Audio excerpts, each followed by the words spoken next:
पृथु के प्रयास से फिर उपजी औषधि। महाराज पृथु के राज्य में वर्षा नहीं होने और पृथ्वी पर अन्य औषधियाँ नहीं उपजने की वजह से प्रजा उनके पास पहुंची। प्रजा का कष्ट सुनने के बाद पृथु वह कारण जानना चाहते थे कि आखिर भूमि पर औषधियाँ क्यों नहीं उपज रही।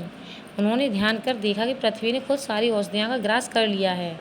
इससे उन्हें क्रोध आया और धनुष पर वार चढ़ाकर भूमि को दंडित करना चाहते थे। वह अपना वार चलाते से पहले ही भूमि गाय का रूप धारण कर राजा के सम्मुख प्रकट हुई। भूमि ने राजा से कहा कि आप पहले मेरी बात सुन लीजिए। पृथ्वी ने राजा को बताया कि जिन औषधियों को ब्रह्मा जी ने उत्पन्न किया था उनका भ्रष्ट और दुराचारी लोग सेवन करने लगे थे। वे यज्ञ करने की बजाय मेरा अनादर भी करने लगे थे, इसलिए मैंने उनका ग्रास कर लिया। अब आप ऋषियों से उनको फिर से उपजाने का उपाय पता करें। भूमि ने राजा से कहा कि ऐसा करने से आपकी प्रजा का मनोरथ पूर्ण होगा। उसके बाद महाराज पृथु ने विधि विधान के साथ अन्य व औषधियाँ उत्पन्न करने के लिए यज्ञ किया। साथ ही वो भूमि को अपनी पुत्री के रूप में मानने लगे। बताया जाता है कि इसी से भूमि का नाम पृथ्वी पड़ा।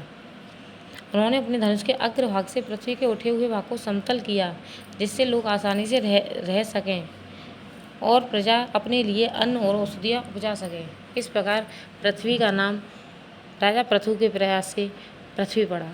धन्यवाद।